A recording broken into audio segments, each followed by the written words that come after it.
स्वागत है आप सभी लोगों का हमारे YouTube चैनल उत्तराखंड में। दोस्तों मैं हूं राकेश और आज की वीडियो जो है बहुत ही खास होने वाली है, क्योंकि आज की वीडियो में दिखाऊंगा आप लोगों को जो हमारे यहाँ उत्तराखंड की जो जड़ी बूटियाँ होती हैं जिनसे आयुर्वेदिक दवाई बनती है, इन कुछ चीज़ों के बारे में आज नज़र डालेंगे। और जैसे कि बाबा रामदेव हमारे यहाँ उत्तराखंड से भी कुछ प्रकार की जड़ी बूटियाँ लेकर जाते हैं और हरिद्वार में जाकर औषधि बनाई जाती है, तो इन चीज़ों को भी आपको बताऊँगा। साथ ही बताऊँगा अपने गाँव का जो लाइफ स्टाइल है। तो दोस्तों आप बने रहे मेरे साथ में और वीडियो को लास्ट तक ज़रूर देखें। उम्मीद है कि ये वीडियो आपको पसंद आएगी।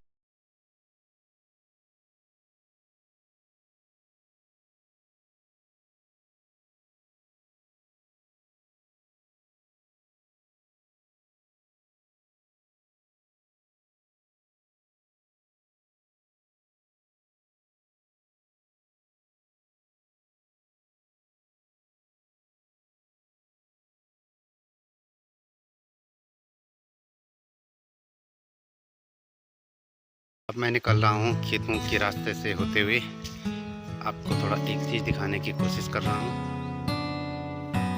दोस्तों जैसा कि आप देख पा रहे होंगे, यहाँ पर एक कंटीलेदार झाड़ है, तो इसका नाम है गढ़वाली भाषा में टीमर, और ये दांतों के लिए बहुत ही लाभदायक है। जैसे दांत में दर्द होना, मसूड़े सूजना, मसूड़ों से पीप निकलना या मुंह से दुर्गंध आना आदि रोगों में काफ़ी लाभदायक होता है। इसका अगर हर सुबह शाम जब भी हम कभी दातुन करते हैं तो इससे करें तो बहुत ही फ़ायदेमंद होता है। मुंह के बहुत सारे रोग इससे दूर हो जाते हैं। इसकी टहनी हल्की, इस पर कांटे होते हैं, कटीली होती है, लेकिन इसको दरांती से इस तरह से साफ करके और फिर सुबह सुबह जैसे हम ब्रश इस्तेमाल करते हैं तो वैसे इसका दातुन भी इस्तेमाल कर सकते हैं। दोस्तों इसी प्रकार से हमारे पहाड़ों में काफ़ी सारी जड़ियाँ बूटियाँ होती हैं, ये जिनसे आसानी से औषधि बनाई जा सकती है। तो ये जैसे मैंने आपको बताया, ये दांतों के लिए तो बहुत ही उपयोगी है। इसके अलावा मुंह के रोग, पीस वगैरह निकलता है अगर मुंह से, मसूड़ों से, तो उसके लिए भी अच्छा होता है। तो इसी प्रकार से हमारे यहाँ बहुत सारे ऐसी जड़ी बूटियाँ हैं। आइए कुछ और जड़ी बूटी मैं आपको दिखाने की कोशिश करता हूँ। और आप जैसे देख पा रहे होंगे, अभी मैं अपने खेतों के बीच में हूँ। यहाँ पर तरह तरह की कुछ जड़ी बूटियाँ हैं जिनका इस्तेमाल यहाँ के लोग सिर्फ नाक के बराबर करते हैं। अच्छा, तो दोस्तों ये है गिलोय। इसे इंसान, जानवर, हर कोई खा सकता है। और ये पीलिया में भी काम आती है। जैसे पीलिया हो गया तो पीलिया के लिए काफ़ी ठंडी होती है।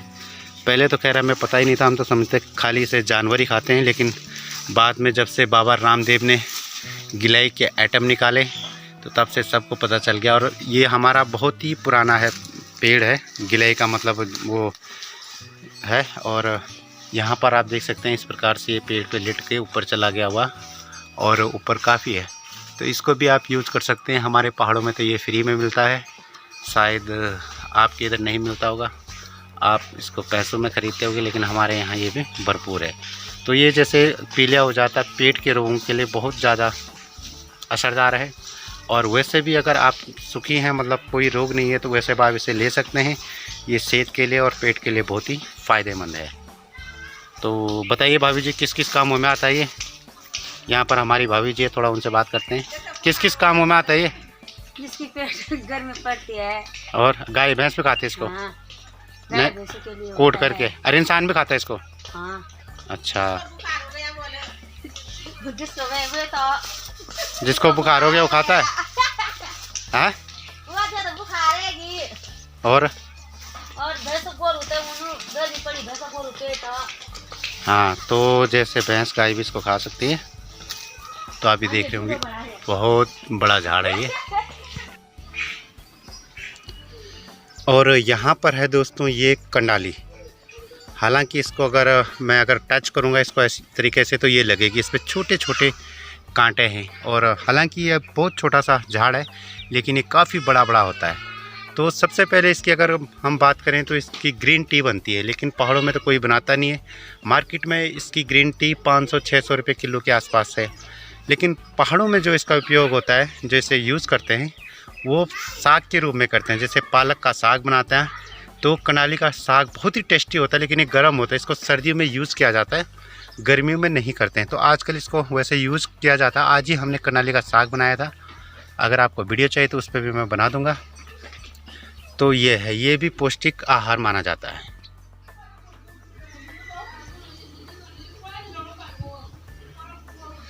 और ये हमारे प्रधान जी का घर है। यहाँ पे मौसमी और संतरे और ये हरे भरे फूल खिले हुए हैं। बिल्कुल हम लोग यानी कि खेतों के बीच में रहते।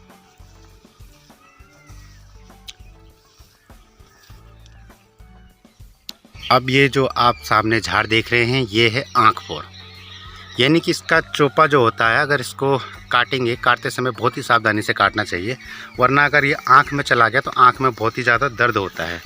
तो इसीलिए कहा मैंने आँखपोर। लेकिन ये भी एक औषधि है और इसमें भी कांटे हैं, लेकिन इसके कांटे थोड़ा भिन्न हैं। ये अलग अलग इस प्रकार के इसमें कांटे हैं।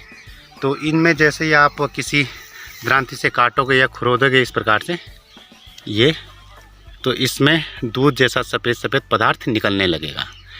तो इसकी दवा क्या है कि जब कभी हमारे कानों में मिट्टी बैठ जाती है, जैसे किसी तालाब में नहाने गए और मिट्टी बैठ गई और फिर दर्द होने लगता है, तो इसको काट करके और इसको सीधा इसके जो मतलब आग के अंदर जो राख होती है उसमें रख करके कम से कम 1 घंटा या 2 घंटा तक इसको अंदर बॉयल होने देना है। उसके बाद जो इसको छील के इसके अंदर की जो ग्रेवी होती है इसके अंदर की, तो उसको निकाल के और निचोड़ करके कान में 2-2 बूंदें डालनी है और मिट्टी खुद ब खुद अपने आप बाहर आ जाएगी।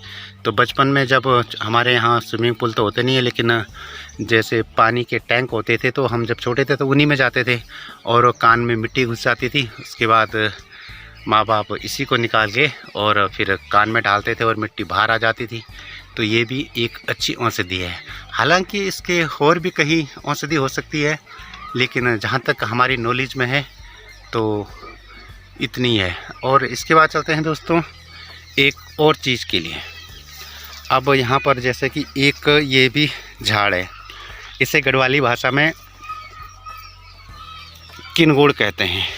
ये इस तरीके से होता है, इस पे भी कांटे हैं, काफ़ी बड़े बड़े कांटे हैं।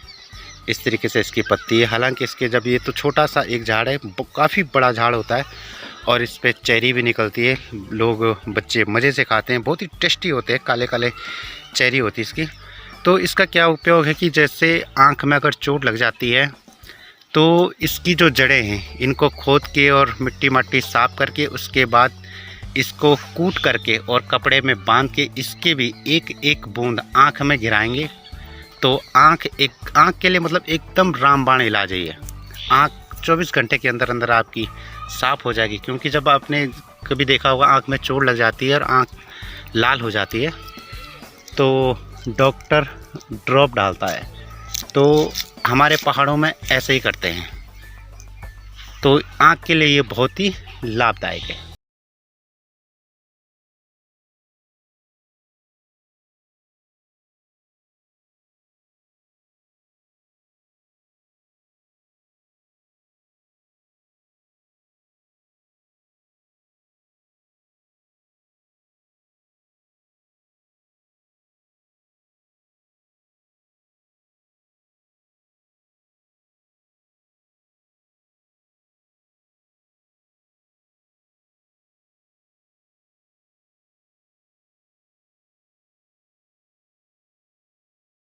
और अभी हम जा रहे हैं पानी के जल स्रोत में, वो भी आप लोगों को दिखा देते हैं कैसे हमारे पहाड़ों का जो जल स्रोत है खुद ब खुद ज़मीन से निकलता हुआ स्वच्छ जल।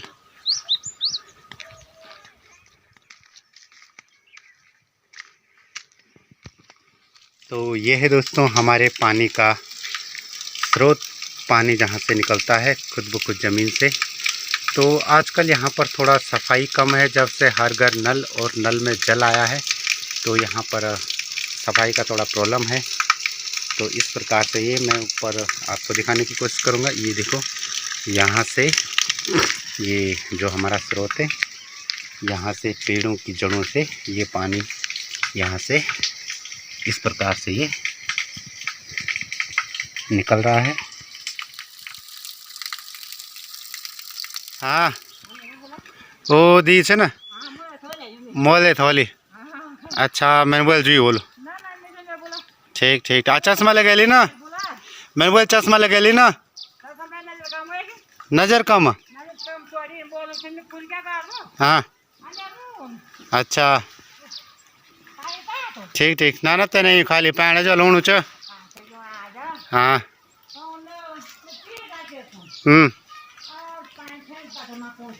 अच्छा ओ दीद मोल देगा।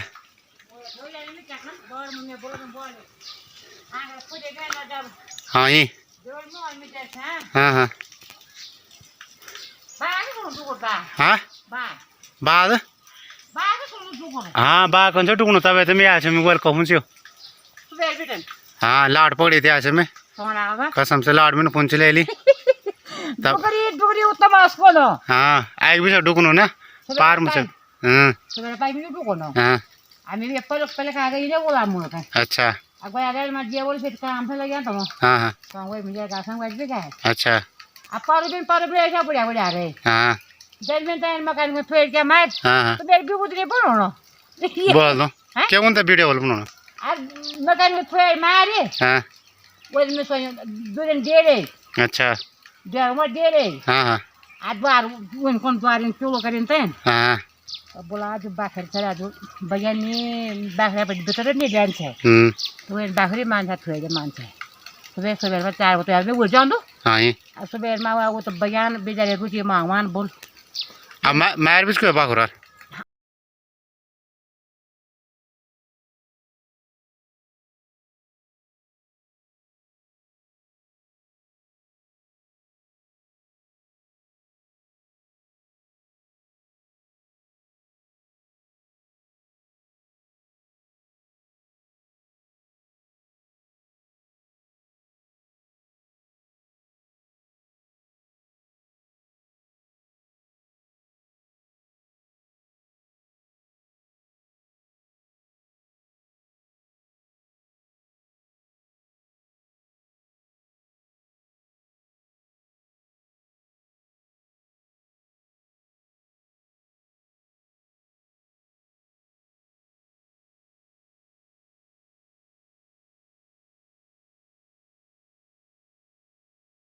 दोस्तों अभी थोड़ी देर पहले हमारी सिस्टर आई थी तो बता रही थी कि यहाँ पर कहीं शेर है जो कि अभी हमने देखा तो नहीं आंखों से लेकिन वो आवाज़ कर रहा था भौंक रहा था मतलब तो मैंने भी देखा वहाँ से काफ़ी दूर तक तो मुझे इशारा कर रही थी कि आप भी घर चले जाओ कहीं ऐसा ना हो कि आप वीडियो बनाते बनाते शेर का निवाला बन जाए।